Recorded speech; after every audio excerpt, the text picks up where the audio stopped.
Now, I think it's safe to say that learning Morse code, learning to send Morse code, is a learned skill. It takes a lot of practice, a lot of repetition, and I think it's safe to say in the beginning, it doesn't matter whether you're left-handed or right-handed, you can't send code with either hand. You're going to have to learn how to do this. So why not consider starting out from scratch to teach yourself to send code with your non-dominant hand? I am left-handed. I do everything in life left-handed with one exception. I send code with my right hand.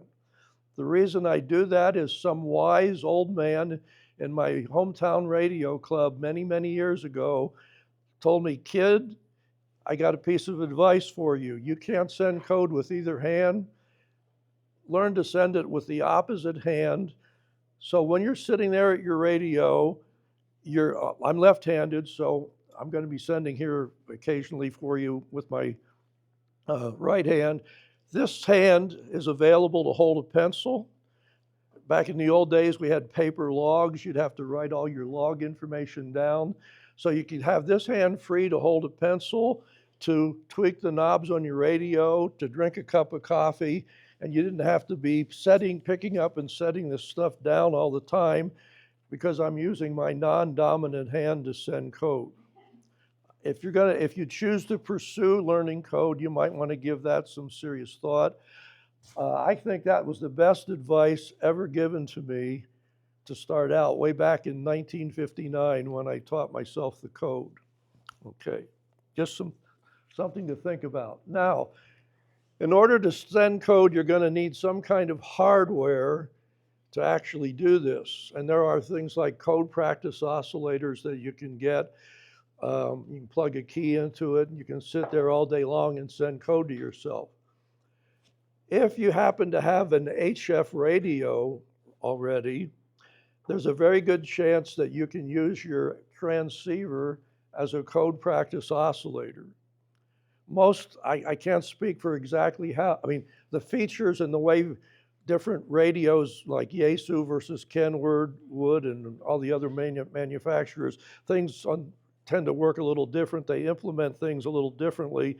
But there's normally what we call a side tone oscillator in your radio, so that when you're actually on the air transmitting in the CW mode, continuous wave, which we discussed in the first part of this talk, is Morse code. When you're actually sending code, you're hearing the side tone oscillator is producing that sound that you're sending in your ear. Okay, so with your transceiver, if you don't actually activate the transmitter, in most modern transceivers, you can sit there and listen to the receiver and at the same time play around with your key and send code to yourself all day long if you want to practice. And you can hear that in your ear from the side tone oscillator. If you turn the AF gain control, the audio frequency gain control, the volume control down on your radio, turn off the sound coming from the receiver, then all you will hear in your speaker or headphones is the side tone oscillator. Okay. Now, you need to put the radio into what we call manually operated mode, which is abbreviated MOX, for manually operated relay, which means that in order to send CW, you would have to either press a button or a switch or a foot switch to activate the transmitter. And then when you start sending code with your whatever device you're using, it's going to key the transmitter and send the code. Our radios have something called voice operated relay, or VOX, VOX. I was around before that came into existence. So when that came along, if you're operating on voice mode, you just speak into the microphone and it automatically triggers the transmitter. And you have some adjustments you have to make. I don't have time to get into all of that. And then there's a mode for sending code called QSK, which is what's called full break-in mode, where when you're sending code, every time a dit or a da starts, that triggers your transmitter to actually send. And in between, the dead silence, the space in between every single dit and da, the receiver audio comes back. There are people who love that, who can sit there, in some cases at very high speed, and have long conversations, and because they can hear between the dits and dots on the receiver, they can break in and go back and forth real easily. I have to tell you that I hate that. I can't do that. My quality of the code, that the sound of the code that I send, the quality of it depends on me hearing only the side tone oscillator and not being interrupted every moment by the receive audio. That's just me. So in order to use your radio as a code practice oscillator, you make sure you're not in QSK mode, you're not in VOX, voice operated mode. You want to be in manual mode, and therefore just don't ever turn on the transmitter with either the switch on the radio or your foot switch. Just sit there and you can send code all day long. The side tone oscillator will let you hear it. The transmitter won't transmit. Okay. I'm telling you all of that because things aren't cheap these days. So you might not need to go out and buy yourself a code practice oscillator. You may be able to just use your radio if you have one already. Okay. I taught myself to learn Morse code using a straight key. This is a photograph of a key that was sold up until recently by MFJ, which is now out of business. In 1959, when I started, I was able to buy a straight key that looked very much like this from Allied Radio in Chicago by mail order. And that key cost me, I believe, 89 cents in 1959. This key sold recently by MFJ was like $57. Nothing's cheap these days, okay? Now what we're looking at here is the type of key that was used from the very beginning of the telegraph system in the United States going back to 1844, okay? And all it is you've got a cable coming from your transmitter, just two wires that connect to the straight key, and sitting there by itself, all that straight key is an open switch. Two contacts, they're normally open. So you got to, this is pretty simple stuff, but I'm going to build on this because it gets more complicated as we go along. So with the straight key, you simply have to press down on the key to close the contacts. Now in part one of this talk, I told everybody that we use, in ham radio, we use the international version of Morse code. And there's a set of standards or specifications that define what would be perfectly sent code. Like a dit is 1 unit of time, a da is 3 units of time. In other words, a da is going to be 3 times longer in duration than a dit. The spacing between dits and das in a given character is only like 1 unit of time, 3 units of time between letters, 7 units of dead silence space between words. So think about this. If you were going to teach yourself to learn with the straight key, the timing of all aspects of the code that you're going to send is in your hand. It's in your fist, okay? So you're going to have to try to make the dits all 1 unit of time, and the das 3 times as long as each dit, and have the proper spacing between letters and words.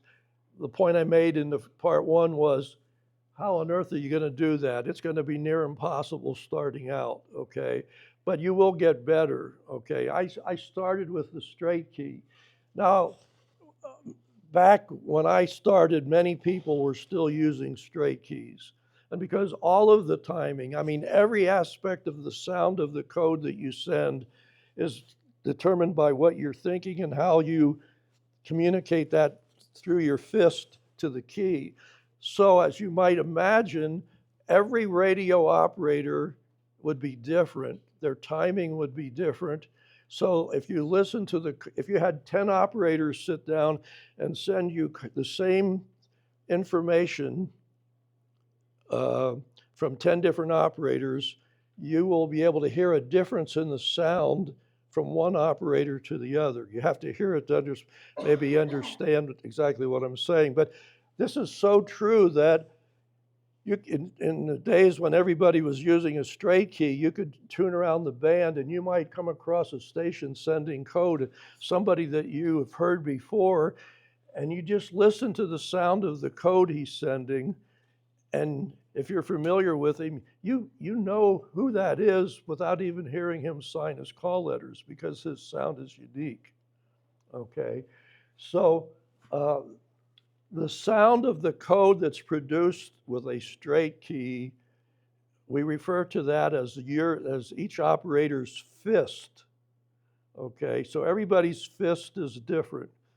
Okay, some can send. There are people that can send pretty high speed code, almost perfectly with a straight key, all up and down. Okay, there are other people that are very sloppy. Okay, and if you get into this and listen to it on the radio, you'll learn what I'm talking about. Okay, so you want to try to develop a good fist if you can.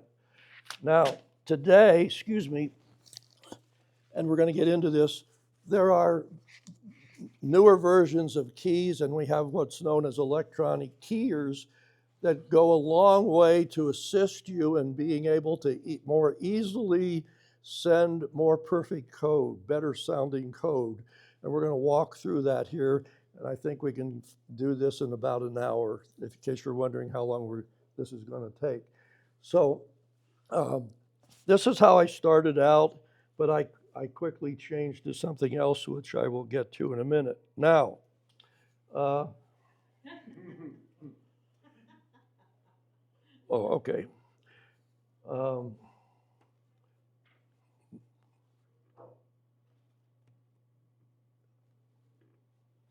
I'm sorry, I got to get used. Jim Martin, KF0LQC, sent me this photograph. I plugged it in here just for grins. I don't know if this is a real key, but I imagine you could somehow make a straight key out of a mousetrap. Anyways, just for grins. He also sent me a picture of another homemade version of a straight key. You can see countless pictures of different ways to do this on the internet. Now, professional telegraphers back in the 1800s, all they did all day long was sending code with a straight key. They developed a physical ailment, which back then was referred to as telegrapher's hand. In some cases, they called it glass arm. That term I don't quite understand. Today, that same ailment is known as carpal tunnel syndrome that comes from this constant up and down motion with your hand. Okay, so they decided there must be a better way to do this, and somebody invented something called the side swiper key, commonly referred to as the cootie key. Now, I did some research to figure out why they call this thing a cootie, and I didn't come up with the answer. You can go back to literature, back to 1900, and the people that were making keys, their advertisements would say side swiper, commonly known as the cootie, but nobody ever says, where did that originate from? If you ever look up the definition of cootie, it's basically body lace. Anyways, I wish I knew why it's called a cootie, but it is. Okay, now, this is a very simplistic, homemade side swiper key. So what it does is allow you to, instead of going up and down like a straight key, it causes all the motion to be left to right. Now, the simple way to look at what that is let's assume we had two straight keys sitting next to each other. We're going to turn them up on their side and bolt them together. And we're going to wire them in parallel. So now, instead of an up and down motion, I have two ways to press the button, so to speak, or close the key. I can press to the right or to the left, or I can press to the right. But here's the interesting thing, because they're straight keys, if I press and close the contact, press to the left, as long as I hold that position, the key is going to be permanent, is going to be closed until I release, so it's going to go da all day long until I take my finger off. If I press the opposite direction, it's going to do exactly the same thing. It's going to go da until I take my finger off. So what does that do for us? Well, first of all, I will confess I've never done this. So if anybody have ever used a Kuti key and there's some nuance you'd like to share with people, you can. But basically, now what you can do is you can learn to manually send DAs by going da, da, da, da, da, da, da this way. And you can go the opposite way, but to make dits and just spend less time with it. Dit, dit, dit, dit, dit, dit, da, da. I've never used one of these things. From what I can gather is the sole purpose of this was basically to eliminate the constant single motion of up and down and just be able to go back and forth left to right. Supposedly it helped eliminate or avoid carpal tunnel syndrome. This is the underside of that key. I put that sort of pinkish or reddish line in there to show the lever on the top side of the key. Basically, we just have the two wires. The one end of the lever is connected at the bottom, and then the other end of the lever, which you're pressing either left or right, you can see the contacts on both sides are just shorted together. So it doesn't matter which way you push it, the same thing happens. It's going to stay da or dit. Well, if you just press it and hold it either way, it's going to be da. So I never messed with that, okay? But I wanted you to be aware of that. Now, what I did, well, here's a 3D printed version of a side swiper, which looks a little nicer and a little better as a real key as opposed to that first photograph we had. Now, I started out for a year or two with a straight key, and then I quickly went to what was known as a semi-automatic key, normally referred to as the bug. So I did the same sort of search on the internet. Why do they call this thing a bug? And I can't come up with the answer. If anybody knows, you can share it with us. But again, you can go back to 1900 and look at the advertisements for keys, and it'll say semi-automatic key, commonly known as the bug. So whoever was naming keys in those days, it got the Kuti key and the bug. I don't know what's going on there. Creepy maybe. But anyway, this is a totally mechanical device, excuse me. In many ways, it's similar to a straight key. There's only two wires that connect to it from the transmitter. And just sitting there, it's an open switch.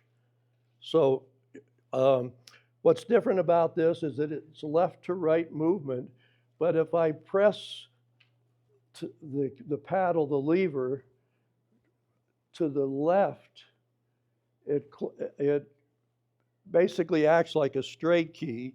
So if I press the lever to the left, it's going to go, and hold it, it's going to go da all day long. So if I want to send a series of das, I got to go da, da, da. The faster I want to send, the quicker I got to do it.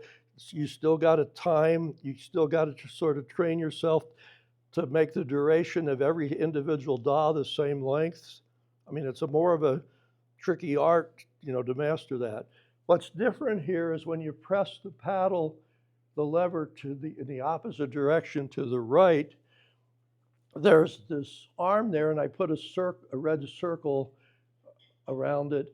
When you press the paddle to the right, that arm there vibrates back and forth and automatically generates a series of dits. And you can increase or lower the speed, the rate at which the dits occur by adjusting the weight, the position of the weight on that arm, on that lever. There's a set screw there in that red circle. You can slide that big piece of metal back and forth on the arm, the lever, and depending on where you tighten it down, that determines the speed at which the dits occur. Okay, now since it's a mechanical device, if I press it to the right and just hold it indefinitely, this thing's going to bounce back and forth for a while, but eventually it's going to dampen out and quit, okay? But in Morse code, the number 5 consists of 5 separate dits in a row. That's the greatest number of dits that you will have to send in one continuous sequence, and that will allow you to send more than that number of dits before the dampening effect, takes effect. So you're going back and forth, left to right. It's considered to be semi-automatic in nature, and you do not need an electronic keyer, which I will get to. Now I have a keyer here, and I have my paddle, and it just happens that there's a function switch, a mode switch on my keyer called semi-automatic. This allows me with this keyer to simulate exactly what that bug does. So, if I'm not telling you a lie, let's turn the volume up here. If I press my paddle, here's a look at my single lever paddle, which I will explain. I'm pressing it to the left. It's going to do da all day long, just like this bug. So if I want to send multiple das, I got to go. Okay, but now when I press it the opposite direction, just hold it, it's going to send dits forever. Since it's electrically controlled, it'll go on all day long. It's not going to dampen out. So now I just have to teach myself, you have to teach yourself the code by going back and forth from left to right. Okay. Everybody with me so far? Press on here. Okay, that's a picture of a paddle like I have here. It was made, not custom made, but it was handcrafted, hand built by a ham whose call was K8RA. It's known as a single lever P6 paddle. This is a single lever paddle to drive an electronic keyer, okay? I was able to buy this directly from him at the Dayton Hamvention years ago. I got to meet him. I got a deal on it because they sell things cheaper at the Hamvention. This stuff isn't cheap. You go buy one. Well, he died shortly after I met him from pancreatic cancer. Some friends of his, for a period of time, tried to keep his business going, but I don't think they exist anymore. Here's my first senior moment. Where was I going with this? So anyway, this key, this paddle, made out of solid brass, is going to cost you about 300. Something like this is going to cost about 300 bucks. It's not cheap. Okay, I got it for less than that because I bought it at Dayton. Okay, so I have an electronic. How does this? This requires an electronic keyer. Okay, this is what I choose to call, and many people will call, a non-iambic keyer. Okay, now what does that mean?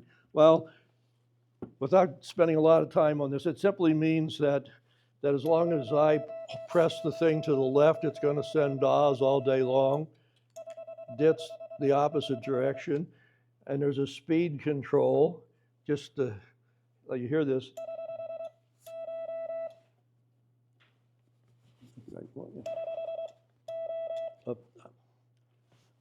Excuse me. I can't send that fast. I can't, there's a limit, there's an upper speed limit. It'll be different for every person. There'll be a point at which you can't move your hand fast enough to keep up with that streams of dits and DAWs.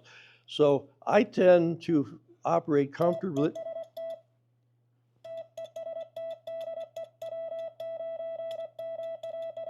Now, for those of you that don't know code, that probably sounds real fast. I don't have a built-in calibrator. I can't tell you how exactly how fast that was. But this paddle has got a single lever. And so when you press it one direction, the opposite end goes the other way and vice versa. So now instead of 2 wires coming to the key, there's 3 wires. The center post there, this white wire, is what I'm going to call the ground or the ground return wire. And then there's 2 more wires, one on either side of ground.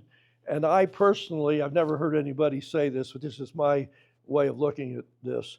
I choose to call those other 2 wires, I call one of them the DIT wire and the other wire the DA wire, okay? So when you operate this key, you can only close the contact between ground and one of those wires at a time, not both at the same time. So when I press it to the left, the other end of the lever closes the contact to what I call the DA wire, and it's going to send DAs all day long. Press it the other way, and I'm now closing the contact, the switch connection between the DIT wire and ground. Does that make sense? So, left or right? Pardon? Dits are left or right? I'm sorry. Dits are left or right? Right. Dits are left, DAs are right. Okay, I'm glad you asked that, because if that doesn't suit you, just reverse those 2 wires and it'll work opposite. Okay. I think when I learned all this stuff in the past, I thought I was doing it the common way, and then eventually I learned that, well, not everybody does DAs to the left and DITs to the right. They do it the opposite. I guess you can do it however you choose to do it.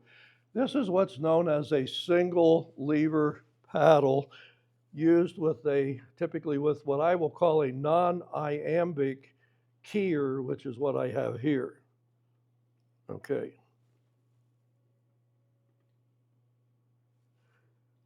Got to decide what I want to do next here. Okay, Jim Parks over here 3D printed and constructed that single lever paddle. And so I put it in here to show you what a homemade single lever paddle might look like. Now, there are, pardon? The lever is a hacksaw blade. Yeah, hacksaw blade, right. This is a photograph of a Vibroplex, is the name of the company, 2 lever paddle that you typically would use with what's known as an iambic keyer. Now, instead of 1 lever, there's 2. There's still 3 wires that come in, the ground and the DIT wire and the DA wire by my definition. Okay, now there's 2 separate, more or less independent levers. If you look at the 2 red pieces of plastic on the top there, the little round pieces of plastic, there's bearings at the top and bottom there. Each of those levers operates sort of separately on their own bearings. So this allows you to do what's known as squeeze keying. Okay. In other words, instead of constantly going back and forth left to right, you can learn to send code. And bear with me, this is going to get a little tricky. You can just squeeze that thing and send a letter. You don't have to go back and forth, just squeeze it, pop it off. The keyer will automatically send the letter. Now, how on earth is that going to work? Let me see if I can explain this. I got to tell you up front, I had long since mastered the non-iambic single lever keyer approach, and I made a decision. My last bullet item there is, I ain't doing squeeze keying. I am not going to screw myself up with trying to learn squeeze keying. But let me tell you how this keyer and paddle work. Okay. If you, in the process of squeezing the 2 lever paddle, well, if you just simply squeeze the paddle together and hold it, the keyer is going to send a continuous alternating streams of dit, da, dit, da, dit, da, dit, da, just go on forever. But now, if you, and I don't know, this is one of many reasons why I don't want to try to learn this. If you can teach yourself to, as you squeeze it, to close the dit side just ahead of the da side, then the bit stream, the alternating dits and das, excuse me, will start off with dit. So it'll start dit, da, da, da, dit. Anyway, it'll just go on forever, alternating dits and das, but the first one will be a dit.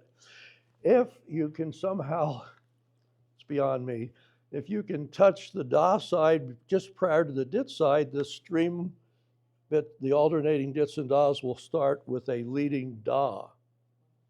Does that make sense? I mean, now, the letter C, we got into some of this in the first part of this talk.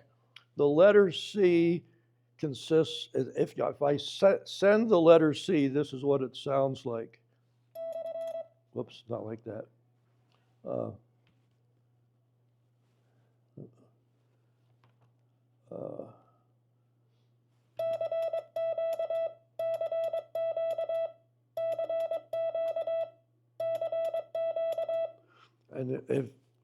And one of the things we learned in part one of this talk is the two fundamental sounds is dit and da, but when you send us the encoding for a given letter or number, every time a dit is immediately preceded or followed by a da, somehow or other the T on the end of that dit goes silent and it sounds like DI rather than DIT. So when I send C, and it may be hard to the untrained ear to hear this, it's actually da, dit, da, dit. D-A-H, D-I, D-A-H, D-I-T. In order to send that C with this paddle, single lever paddle and this non-iambic keyer, I got to go back and forth 4 motions. Da, dit, okay? It's real simple, but I've gone back and forth like this. With squeeze keying, with a 2-lever paddle and an iambic keyer, and again, I just can't deal with this, it's possible to just go squeeze that thing together momentarily and it will automatically send you the letter C. One motion, just squeeze it and that thing will pop out the letter C. But you got to start it off the right way. I mean, this is a touchy-feely business here, and I don't think I can do that. I chose not to pursue that. Now, there's other letters, like the letter R starts out with a dit. It's actually dit, da, dit, dit-ah, dit. That's actually the sound, dit-ah, dit. So I could teach yourself to squeeze this one motion to where you started off with a leading dit, but you release it at just the right moment, and it will automatically send the letter R. So one motion, and it pops out the letter R. I'm not able to do that. And so that's fundamentally the difference between iambic and non-iambic. I'm sorry, Jim. Yeah. Well, also, you can use a two-lever paddle as a single lever. I can't do the squeeze keying, but I've got a 2-lever paddle. I just use a rock the hand back and forth to get the dip in the Yes, that's a very good point. You can take what we would perhaps call an iambic paddle, a 2-lever paddle, use it with a keyer like I have, which is not an iambic keyer, but instead of squeezing it, you just do the left-right movement, and that 2-lever paddle will work on a non-iambic keyer. On the other hand, a single lever paddle isn't going to work on an iambic keyer. Does that make sense? I think most of the radios that have a built-in keyer, like my 7300 is a non-iambic keyer. Some modern radios, more expensive radios, actually have several different versions of keyers, and you can select which one you want to use that's already built into your radio. Okay. Again, Jim Martin sent me a photograph he came across of a homebrew, and I had to sit there and look at it for a while. This is a 2-lever iambic type paddle. I don't think it's going to be very reliable. I don't think it's going to have precision movement. It's probably going to break very quickly, but you'll see both sides are shorted together, so I could do squeeze keying, okay? But anyways, I threw that in there for laughs. Uh, you can homebrew this stuff. Now, couple things. I left us. Intended to add an extra slide in this at this point, that I forgot to do it. So what I want to mention to you is that these keyers are what are known as self-completing. So maybe I'll start off a little bit off here. If I press and hold this to the left, if you listen to that, the electronics of this box is making sure that each DAW is exactly the same duration and the space between each DAW is exactly the same. Okay? That's true for DITs. Some keyers have well, I'm getting ahead of myself. Now, what self-completing means, and I can demonstrate this if I keep my wits about me. If I turn the speed down to the absolute slowest speed for my keyer, and then what self-completing means is, watch my hand and listen to what happens. Okay? I've taken my hand off. The electronics in this box is making sure that DAW is the exact right length. Okay, it doesn't go away when I take my finger off of it. That's also true for DITs, but it's not as obvious because it happens faster. That's called self-completing. All of this is an electronic way of making it easier for us to send better timed, perhaps closer to perfect code. And my argument is very few people, operators, actually can send perfect code. We all make mistakes. Okay, now there's a weight control on some of these keyers. I have a weight control on my keyer, and I'll try to demonstrate what that does for us here. Let me just, you won't know what this is, but just listen to this. Well, I go. Okay, now I'm going to change the weight. The weight slightly changes the ratio between the length of the DIT and the length of the DAW. So again, listen to this. Now I'm going to change the weight. You hear the difference?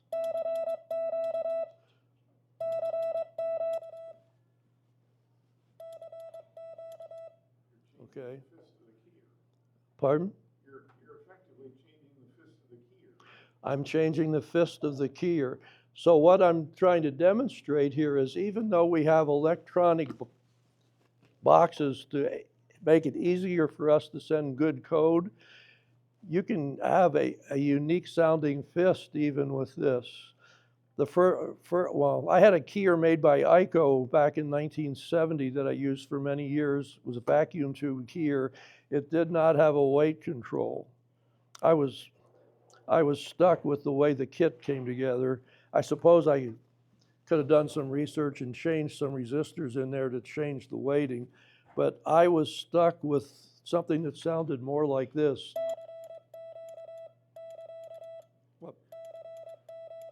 Instead of this.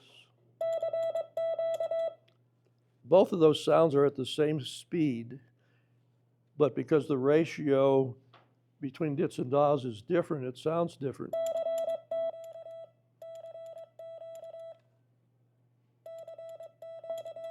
Okay, just so you're aware of that. There's a lot of flexibilities here.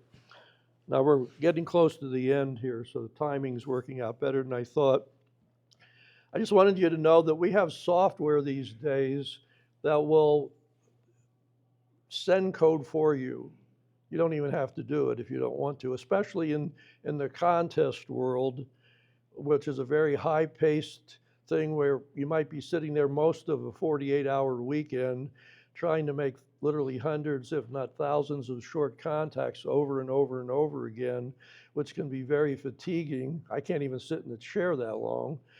But this software will allow you to, it does your computer logging, so when the other station is sending you information that is required as an exchange in the contest, you're typing it in on your keyboard, it's automatically going into an electronic log.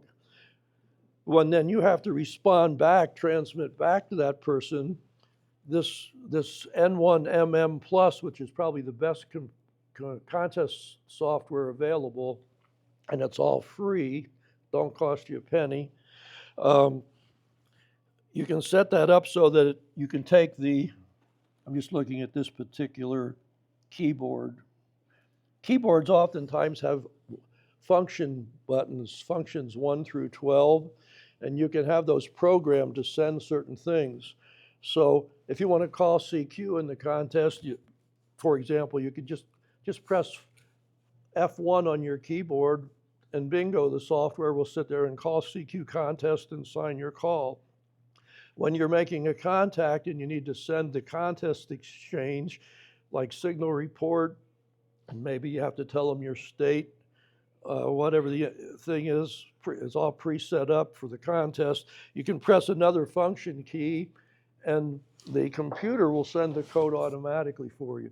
So really good operators these days using software like this can make literally hundreds, if not thousands, of CW contacts over the course of a weekend, and perhaps never need to touch a key. It's all automated. But normally you've got your key there that's wired into things so that if something unusual comes up, you can instantly ask somebody a question or respond to a question somebody might ask. But if that sort of thing doesn't come up, you can sit there all weekend long and never touch a key. The software will handle all the sending for you. I got a question on that. Given the fact that a good CW operator is going to know the difference, would a good CW operator know the difference between somebody who's using electronic keying versus somebody who's actually doing it, keying themselves? And would the snobbery maybe come out where they decide not to answer you because they know? No, I don't think, the answer to your first question is, if you're really experienced at this whole business, you can know when somebody in a contest, for example, is in what I'll call automated mode. Okay. I don't think there's the second thing you mentioned. I don't think that's really an issue. But people are trying to go so fast. If you try to work them at a real slow speed or screw up, they run out of patience real fast. Because I'm going to throw a number out here for those of you that have never done code. Going to be hard to understand this. The world-class contest CW operators using state-of-the-art, using modern-day approaches, software for doing this, can make as many as 200 or more contacts per hour. So there's 60 seconds in a minute, right? So they're making 3 complete contacts in less than a minute. Okay. Well, I'm some of the contests, I've got software that records CW. These guys are working these contests at 40 words a minute. okay. Now, there's another, I subscribe to the National Contest Journal by ARRL. It's not as good a magazine today as it apparently was years ago, but that's published for the top of the line elite contesters. If you're a wannabe contester, you can learn things in this little magazine, comes out every 3 months, about the latest leading edge techniques that people are pushing, because some people are into NASCAR racing, okay? I would argue that in the world of ham radio, international contests in our universe is at the same level as things like NASCAR racing or the Super Bowl. I mean, there's some guys that are got endless money that build $1 million plus stations, multiple, 6 or 8 towers, 150 or 200 feet tall, and endless antennas. These are serious guys competing at their level to come in #1 in the world in these various contests.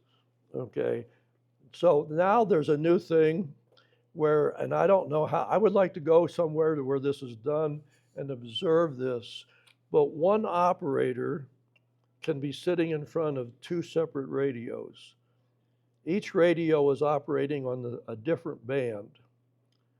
This single operator is running pileups, working people on 2 bands at the same time. Okay, this is really, I just can't deal with this.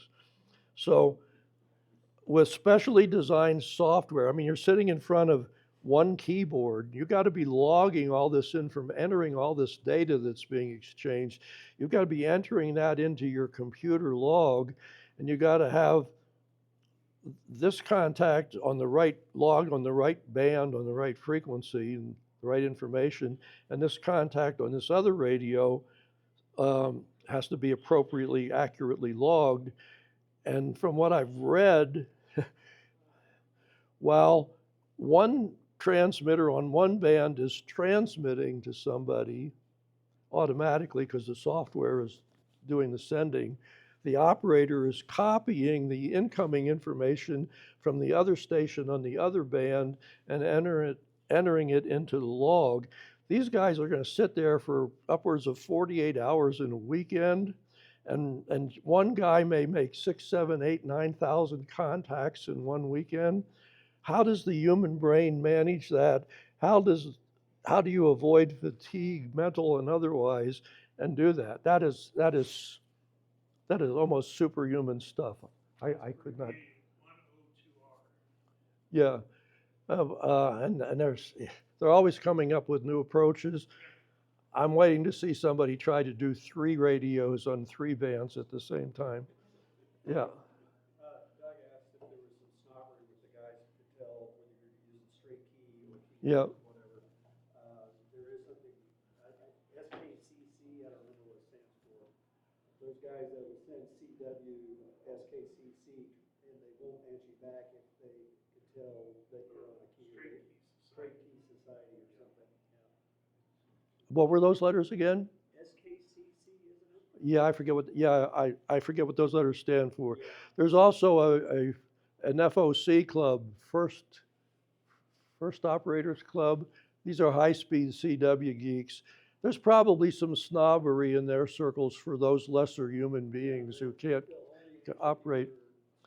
So that's that probably does. But if you're experienced like in a contest, or you're working a de-expedition who's operating in contest style, you can sort of sense that they're automated. Like sometimes, if I send something to somebody and they're doing live sending, they're going to immediately, instantaneously come back to me when I get done sending. But if you're automated, there are times where they screw up and misenter the data. They got to back up and make a correction. So when you stop sending, there may be silence, what seems like forever. It might be a second or 2 or more, and then you'll hear them come back to you because they were messing around trying to fix the screw up that they typed in on the computer. Okay. All right, where we go next here. All right, there's some miscellaneous technology available. I just want to mention the existence of this stuff. I've never used any of it, but there are memory keyers. Like I could have a keyer that's got, for example, little buttons on top, the front edge of the top of the cabinet here, and you could and each button is associated with what I would call a short message memory. So you can program into each one of these individual memories. Your keyer might have 6 memories, 8 memories, or whatever.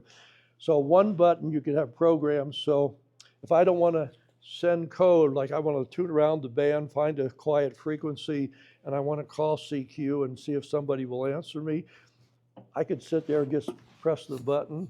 My keyer is going to go, if I press the button effectively, that's going to do, which is 2 CQs, which is from, that's my call. So if I don't want to send that, if I have a memory keyer programmed appropriately, I press the button, it sends all that stuff automatically. And so you can have a transmission set up to tell them what your name is, where you live, what your equipment is. You don't even have to send it, you can just press buttons. Okay.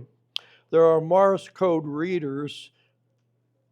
I've never seen one up close, never used one, but it can be connected to your radio so that as it's receiving Morse code, it actually interprets the code and prints the letters and numbers, the words on a little screen, so you can just read it off the screen. Yeah, but they're not very accurate.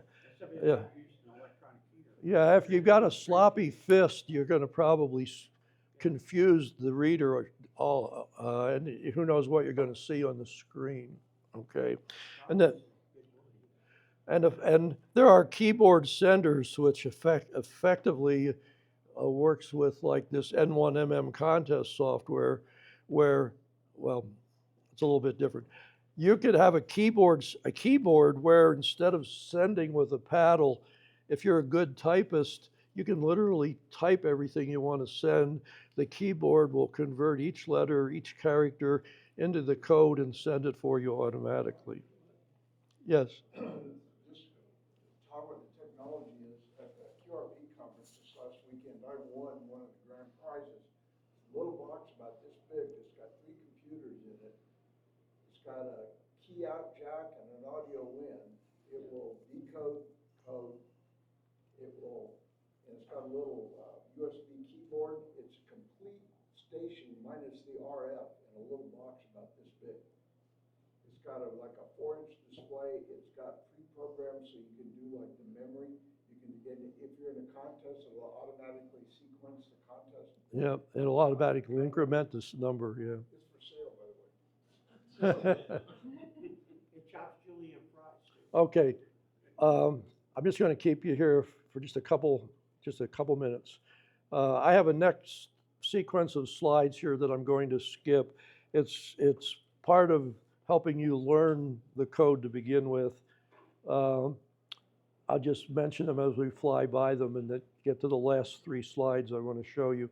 There are certain things that you will commonly hear on the air with Morse code, like the letters AR run together indicates end of transmission. So if I call CQ, DE, which means from W9MAF, and then I send the letters AR run together, which I couldn't draw a solid line above AR to indicate that there's no space between A and R, but A is, R is, but AR is all run together. That says end of transmission. So if I call CQ, DE, W9MAF, and I'm not involved in a contact, I'm trying to attract somebody, instead of sending the letter K, which says it's your turn to transmit, you send AR, da-da-da-da-dit, which is end of transmission, and then you sit there and hope somebody heard you and replies to you, okay? K at the end of your transmission says, go ahead to the other guy, and you can sort of read that off there. There are just lots of things that you will learn through experience that are shorthand ways of certain protocol things and certain information that you can send in a very quick, simple form. I'm going to skip this if we come back to more. If people want to get together with me and practice, I'm willing to do that, and we can spend time on some of this stuff. I do want to point this one out. You've all heard of the distress signal SOS, which stands for Save Our Souls. And it's my understanding in reading history that when the Titanic sank in 1912, that radio operator, who I believe went down with the ship, actually sent SOS over sent that distress signal to get help. So S is did it. This is S. You can see how it's spelled out there. The sound is did it dit. The last dit, you'll hear the accent on the T. Oops.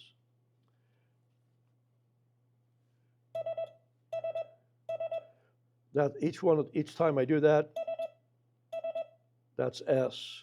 O is 3 Das. That's 2 O's, a third O. So SOS would, the uniqueness about SOS is you take the letters S, O, and S, and you string them continuously together with no space. It's one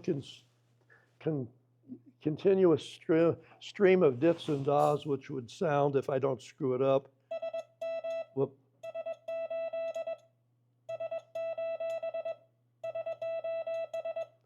I'm not doing that well. I don't normally do that. I've never sent SOS. Anyway, so much for that. Let's finish this up. Miscellaneous. Let's go very quick. I know you're not going to be able to read this, but I just want to make a point here. Once you learn the code, it's going to be very easy for you to learn endless numbers of abbreviations that we use for words and other meaningful information, so that you don't have to send any more dits and das than is necessary to convey meaning. So, for example, the word good, which contains 2 O's, each one being 3 Das, we don't send G-O-O-D, we send G-U-D. G-U-D is the word good, and when you learn the code and think about it, you can send G-U-D much quicker than G-O-O-D.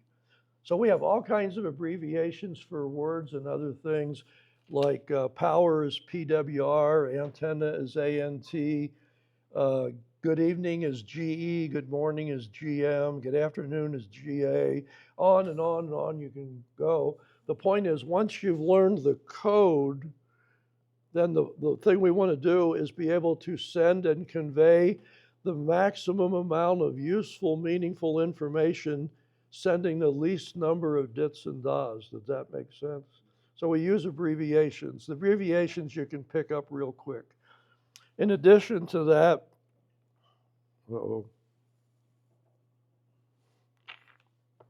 let's see.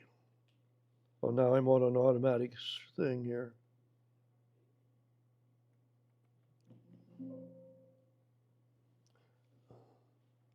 Okay, I'm back where I wanted to be. I don't know how I got here. There's something called Q signals. You can look this up on the ARRL website. There's a whole list of 3-letter sequences starting with the letter Q that convey special meaning. So in many cases, rather than having to send an entire sentence, if you just send Q whatever, that automatically tells the person what they need to know. Like QTH, this is not a complete list, by the way, and it's kind of blurry. QTH means your location. So instead of sending in code when I'm meeting a person for the first time, and instead of saying my location is Branson, Missouri, I just say my QTH is Branson, Missouri. So I'm sending 3 letters instead of the whole word location. So some of these are, would you please send faster? Would you please send slower? Would you please follow me and change frequency to another? So Q signals are another way of conveying information with the least amount of sending of dits and das. And the last one here, and I don't know, are you willing to sit here and go through an example of a contact real quick? Or are you out of, anyway, this is kind of blurry. I just made this up. I just spent a minute or two on this. Starting at the top,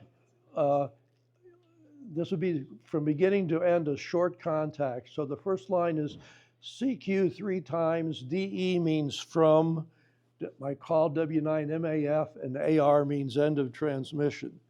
Now, hopefully somebody heard me calling CQ. So in this example, I'm saying our president, Bill, AB0BH, heard me call CQ, and now he's going to answer me. So he sends W9MAF DE, which is from his call, the letter K for go ahead. So now I'm going to respond to Bill. I'm going to send his call from my call, and now I'll go into conversation mode, so to speak. I might say GE for good evening.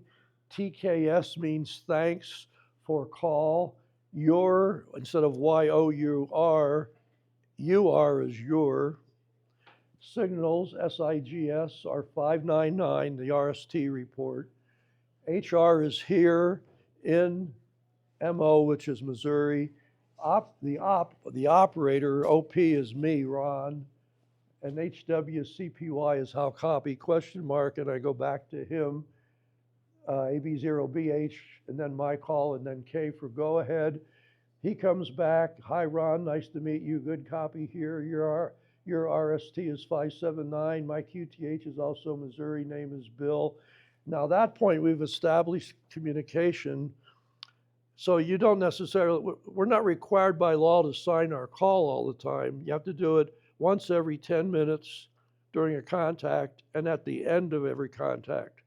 So we can go into what's called break-in mode. So in the middle there, he can go BK, run together, not B followed by K, but again, I couldn't draw a solid line above the B and the K. You send B and K, run together, which means break. And then I could come back instantly and say break, say something to him, and then say break again. And then he'd come back to me. And once you get going there, you don't necessarily have to say, when somebody says break to you, you can just start transmitting back to that person. You don't necessarily have to say break in the beginning of each of your transmissions.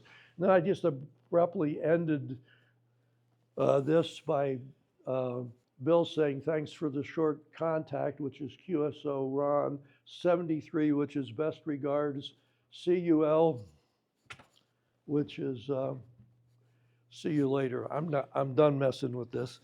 That's it. Anybody have any questions? Okay, now,